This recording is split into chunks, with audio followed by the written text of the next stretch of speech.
Office जाने से पहले ही मेरे दिमाग में हमेशा एक सवाल वो डेली रहता है कि आज भी ऑफिस जाऊंगा और ऑफिस जाने के बाद वही अनऑर्गेनाइज्ड डेटा, अनफॉर्मेटेड डेटा, जिसको ऑर्गेनाइज करने के लिए आज मेरा फिर पूरा दिन जाए।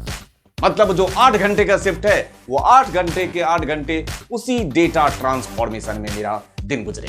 लेकिन अगर मैं आपसे बोलूं कि आप इतने एफिशिएंट हो जाएं या आपको कोई इतना एफिशिएंट बना दे कि वो जो 8 घंटे का काम है वो 4 घंटे, 4.5 घंटे में आपका काम हो जाए, तो बाकी के दिन तो बस बॉस को ये बोल के कि सर मैं बहुत बिजी हूं, लेकिन आप बिजी नहीं रहे।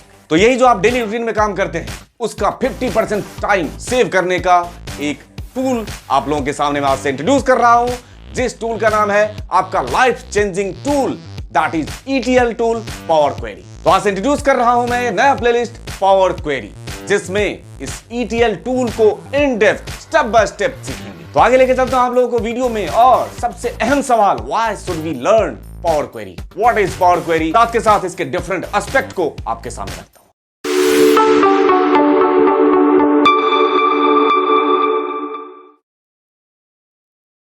तो इंट्रोड्यूस कर रहा हूं आप लोगों के सामने power query, your life changing tool. ये लाइफ चेंजिंग टूल इसको क्यों बोल रहा हूं, उसके पीछे वजह यह है कि जो लोग एक्सेल लवर्स हैं, एक्सेल में काम करते हैं और डेली लाइफ में एक्सेल के फंक्शंस, फॉर्मूलाज को बहुत ज्यादा यूज करते हैं, उनके लिए अगर उनका काम जितनी देर में होता है उसका अगर 50-60% टाइम बचने लगे तो 100% बचेगा, गारंटीड। तो सबसे पहले बात करते हैं एक्सेल में काफी हद तक कमांड हो जाने के बाद एक स्टेप आगे मूव करते हुए मैं बात करना चाहता हूं why we should learn power query.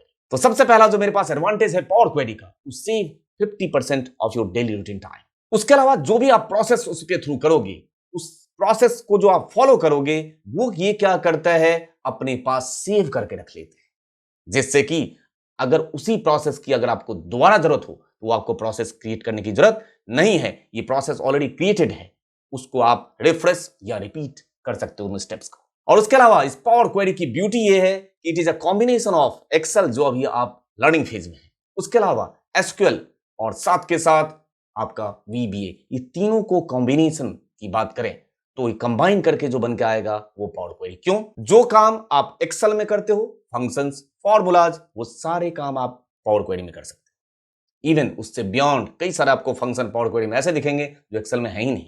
साथ के साथ जो काम आप SQL में करते हो, डेटा को ट्रांसफॉर्म करने के लिए, डेटा फेच कराना, ठीक है, उस डेटा से रिलेटेड जो भी आप मैनिपुलेशन करते हो SQL में, वो सारे काम भी आप किसमें कर सकते हो, पावर क्वेरी में, है ना। ये भी तो क्वेरी लैंग्वेज ही है, ठीक, तो ये काम भी कर सकते हो। और साथ के साथ ये VBA ऑटोमेशन वाला काम जो है वो भी आपका पावर क्वेरी में पॉसिबल है। तो ये सारे काम तीनों का कॉम्बिनेशन आपके सामने रखूंगा, वो है हमारा पावर क्वेरी। अब बात करना चाहेंगे आपसे कि पावर क्वेरी होता क्या है। और क्वेरी को हम बोलते हैं ETL tool. E stands for extract, T for transform and then L for load. Extract, किसमें से एक्सट्रैक्ट, तो मेरे पास डिफरेंट सोर्स ऑफ डेटा होगा, अलग अलग सोर्स होगा डेटा का। कोई मेरे पास CSV फाइल होगा, एक्सेल का फाइल होगा, SQL सर्वर का फाइल होगा, अलग अलग 20-30 सोर्स से मैं डेटा को क्या करूंगा, एक्सट्रैक्ट करूंगा। ये पहला काम। उसके अलावा सिर्फ एक्सट्रैक्ट करके काम थोड़ी चलेगा, उसके ऊपर कुछ ट्रांसफॉर्मेशन, कुछ फॉर्मूला मैनिपुलेशन, ये सारा काम भी तो करेंगे। तो ट्रांसफॉर्म करने वाला काम, दैट मींस क्या, ये डेटा क्लीनिंग टूल है। डेटा को एक प्रॉपर शेप देने का काम करते हैं हम, किससे, पावर क्वेरी से, ठीक है। तो ये सारे ट्रांसफॉर्मेशन आप करेंगे तो उसके लिए हो गया ट्रांसफॉर्म। और वो ट्रांसफॉर्म जब हो जाएगा डेटा, मतलब आपके पास एक अलग इंटरफेस होगा पावर क्वेरी का, जहां पे ये सारे ट्रांसफॉर्म करने का काम उस डेटा को एक्सट्रैक्ट करने के बाद करेंगे आप। और जब आपका डेटा ट्रांसफॉर्म हो गया तो वो वापस लोड कहां पे होगा, वापस तो आप डेटा को जो एनालिसिस करेंगे वो तो एक्सेल में ही करेंगे ना, वापस लोड किसके लिए, एक्सेल में load. That's why we can say extract, transform and then load to the Excel. अब ये जो हम डेटा इंपोर्ट करते हैं डिफरेंट सोर्स से पावर क्वेरी के अंदर, वो जो डिफरेंट सोर्स है वो कुछ भी हो सकता है, किसी भी टाइप का, किसी भी फॉर्मेट डेटा का हो सकता है। जैसे कि एक्सेल का फाइल तो आप दूसरे लोकेशन से इंपोर्ट कर ही सकते हो, किसी फोल्डर में आपके पास बहुत सारे फाइल रखे हैं, उस फोल्डर को इंपोर्ट कर सकते हो, CSV फाइल को कर सकते हो, टेक्स्ट फाइल को कर सकते हो, SQL सर्वर का file, directly from web, share point file, और ना जाने कितने अनगिनत डेटा फॉर्मेट को आप इंपोर्ट करा सकते हो पावर क्वेरी के जरिए। डेटा एक्सट्रैक्ट या इंपोर्ट हो जाने के बाद किसका रोल आएगा, T फॉर ट्रांसफॉर्म। तो ये ट्रांसफॉर्म जो डेटा कर सकते हो वो बहुत टाइप से ट्रांसफॉर्मेशन कर सकते हो, पिवोट कॉलम्स, अनपिवोट, उसके अलावा transpose data, group data, split column by delimiter, जैसे हम लगाते थे ना स्प्लिट, कहां, एक्सेल में, टेक्स्ट टू कॉलम, वो सारा काम यहां पे भी। उसके अलावा convert to upper case, lower case, trim spaces, ये सारे आपने वहां पे यूज किए हैं ना, और यहां पे भी यूज होगा, और एडवांस मेथड के जरिए विद लेस टाइम। अब मेरा डेटा ट्रांसफॉर्म हो चुका है, डेटा को एक प्रॉपर शेप मिल चुका है, अब वापस किसकी बारी आई, लोड होने की। तो वो जो डेटा लोड होगा, वो लोड होने के बाद कहां आएगा, वो ऑफ कोर्स एक्सेल में ही आएगा।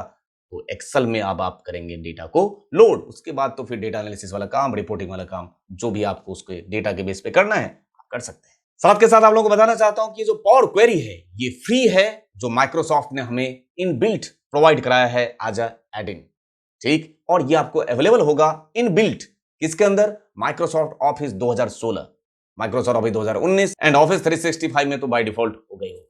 साथ के साथ अगर आप ओल्डर वर्जन यूज करते हैं 2010 या 2013, तब भी टेंशन लेने की जरूरत नहीं है। वैसे आप चाहें तो अपग्रेड कर सकते हैं, आप बहुत सारे नए वर्जन हैं और बहुत सारे नए फंक्शन आपको इसमें मिल जाएंगे। लेकिन अगर आप अभी अपग्रेड नहीं करना चाहते हैं, उसके साथ आप कंफर्टेबल फील कर रहे हैं, तब भी कोई प्रॉब्लम लेने की जरूरत नहीं है। ये इनबिल्ट नहीं है उन वर्जन में, लेकिन आप माइक्रोसॉफ्ट वेबसाइट से जाके आप ये एक्सेल का फ्री एड-इन डाउनलोड कर सकते हो। जब आप डाउनलोड करोगे तो जो आपका एक्सेल खुल के आएगा, उसमें एक टैब बन जाएगा पावर क्वेरी के नाम से। लेकिन जो नए वर्जन है 2016 या 19, उसमें अलग से पावर क्वेरी टैब नहीं आएगा। वो जो डेटा टैब है ना, डेटा टैब में ही आप देखोगे तो गेट एंड ट्रांसफॉर्म करके आता है। डेटा टैब के अंदर मैं अभी आपको दिखा देना चाहता हूं। ये देखिए, जैसे मेरे पास ये ऑफिस 2019 है, यहाँ पे अलग से पावर क्वेरी का टैब नहीं बनेगा। यहाँ पे ये जो डेटा टैब है ना, यही है हमारा पावर क्वेरी। ये रहा गेट एंड ट्रांसफॉर्म डेटा, जिसमें मैंने बताया था ना कि नंबर ऑफ डेटा सोर्स, जो डिफरेंट डेटा सोर्स हैं, उससे आप डेटा को आप गेट एंड ट्रांसफॉर्म कर सकते हैं। यहां पे आपके सामने बहुत सारे डेटा सोर्स हैं, देख लीजिए, from file, from database, from अजूरे, बहुत सारे डेटा सोर्स हैं आपके सामने, जो हम लोग धीरे धीरे जैसे आगे बढ़ेंगे आपको सारे डेटा सोर्स से आप लोगों को अवेयर कराऊंगा। साथ के साथ इस पावर क्वेरी की मदद से कुछ ही बटन क्लिक्स आपको करने हैं बस, और bunch of Excel tables, CSV file, कितना भी डेटा हो, within a second data import. और हम बहुत ही कम कीबोर्ड का यूज करेंगे पावर क्वेरी में, और जो हमने एक्सेल में बहुत सारे फंक्शन सीखे हैं, उसमें से कई सारे फंक्शन, मोर देन 100 फंक्शंस का रिप्लेसमेंट देंगे आपके सामने, इसके जरिए, पावर क्वेरी के जरिए, विद फ्यू बटन क्लिक्स। बहुत यूजफुल फंक्शन में से एक वीलुकअप हमने सीखा है, तो उस वीलुकअप में जो अप्रोक्सीमेट मैच, एग्जैक्ट मैच चलाते हैं और उसके लिए आप फॉर्मूला अप्लाई करते हो, वो यहां इस पावर क्वेरी के जरिए बिना फंक्शन यूज किए, बिना कीबोर्ड को छुए आपके सामने वही वीलुकअप यूज करके दिखाऊंगा। अब अगर पावर क्वेरी का ग्राफिकल रिप्रेजेंटेशन देखना है कि कहां पे पावर क्वेरी और उसके बाद का स्टेप क्या, वही रहा आपके सामने। सबसे पहले मेरे पास होता है डेटा सोर्स। डेटा सोर्स मतलब वो रॉ मटेरियल हो सकता है। उसके बाद किसका रोल, उसके बाद रोल आता है पावर क्वेरी का, it is used to what, to transform, मतलब यहीं पे डेटा को क्लीन करने के लिए आप यूज करेंगे पावर क्वेरी, उस अनफॉर्मेटेड डेटा। जब आप डेटा क्लीन कर चुके हैं, डेटा शेप में आ चुका है, तब रोल किसका आएगा, पावर पिवोट, जो कि मैंने पैरेलल प्लेलिस्ट 2 बनाया है, एक पावर क्वेरी और दूसरा पावर पिवोट। ये मैं कोशिश करूंगा पैरेलली चलाने का।